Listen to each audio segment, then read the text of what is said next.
Bonjour à tous, c'est Zilford, j'espère que vous allez bien et bienvenue dans la revue du chapitre 734 de Kingdom, un chapitre dans lequel on va continuer ce fameux flashback sur le clan Saki. Alors, on s'était arrêté au dernier chapitre sur Kanki, le héros de shonen qui plante l'un des bandits. Et aujourd'hui, il va tout simplement finir le travail. Tout comme Shin à son âge, Kanki, même si ce n'était qu'un enfant, savait déjà très bien se battre. Il les a complètement détruits et on le verra dans le reste du chapitre, mais il était déjà aussi très intelligent avant même de rejoindre le clan Saki. Donc on a envie de connaître les vraies origines de Kanki, voir comment, mais surtout pourquoi un enfant est devenu aussi fort et intelligent à son âge. Qu'est-ce que ça cache? Et ça, je pense que Hara nous le donnera bien plus tard dans un autre arc. Bref, Kanki tranche directement la partie génitale de l'un des bandits et enchaîne tranquillement les autres. Ce qui est intéressant, c'est que Kanki a blessé le dernier bandit, mais il ne l'a pas achevé lui-même. Il a incité les autres enfants à le faire, et ça pour deux raisons. La première, c'était un peu pour les tester. C'était pour démontrer que, ok, jusqu'à maintenant, ils se laissaient faire quand ils étaient attaqués, parce qu'ils n'avaient pas d'autre choix, parce qu'ils étaient trop faibles, mais que si on leur en donnait l'opportunité, ils seraient capables de se battre. La deuxième, c'est pour qu'ils n'aient plus cette peur de tuer quelqu'un, de passer ce cap psychologique pour leur donner confiance en eux, pour leur prouver que eux aussi sont capables de tuer un homme s'ils s'unissent tous ensemble.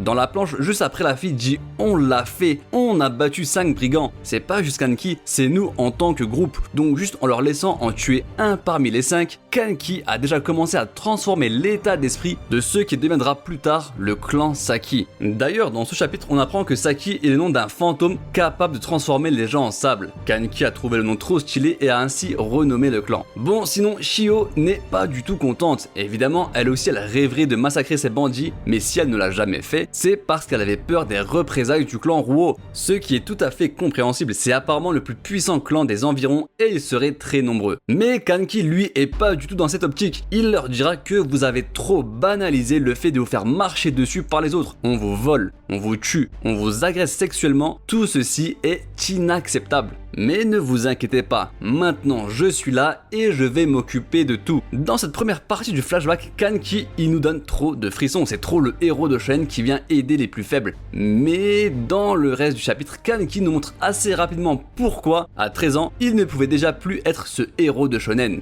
Kanki prend le contrôle du clan Saki et va vite se mettre en action. Au lieu d'attendre les représailles, il décide de les frapper en premier. Ils réussissent à s'infiltrer dans leur camp, à tuer Ruo lui-même et plusieurs cadres de l'organisation. S'en prendre directement à eux était impossible, il fallait d'abord les affaiblir. Après cette attaque, forcément le clan Ruo se lance à leur poursuite. À partir de là, 2 d'entre eux vont être capturés et Kanki présentera aux autres l'œuvre originelle, celui qui inspirera le clan entier pour ses futures créations. Il a complètement démembré les bandits et a mis en scène ce massacre. C'est bien dégueulasse, on voit les intestins accrochés aux arbres, c'est le premier cours d'anatomie du clan.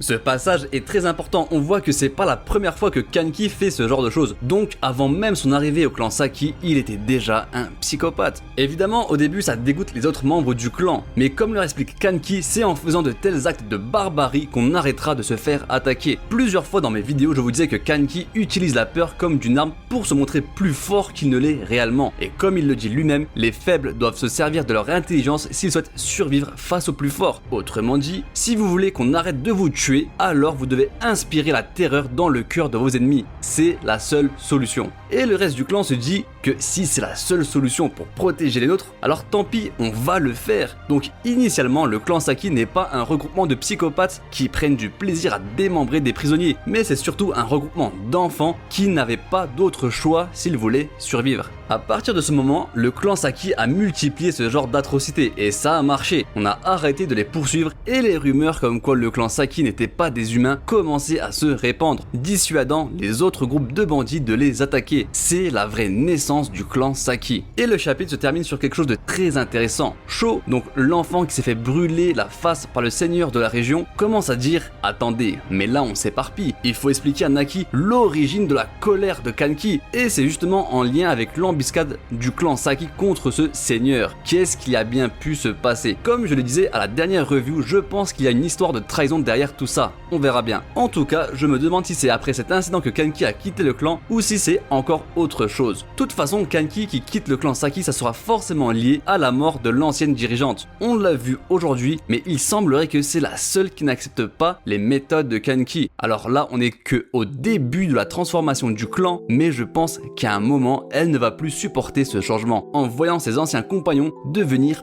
petit à petit des monstres. Et c'est de là qu'une lutte entre elle et Kanki pourrait émerger. On verra bien. En tout cas, très bon chapitre, je me régale du passé de Kanki et j'ai hâte de voir la suite. Ara, ne t'arrête pas, prends tout ton temps pour bien développer ce flashback. Et moi je vous dis à la semaine prochaine, ciao.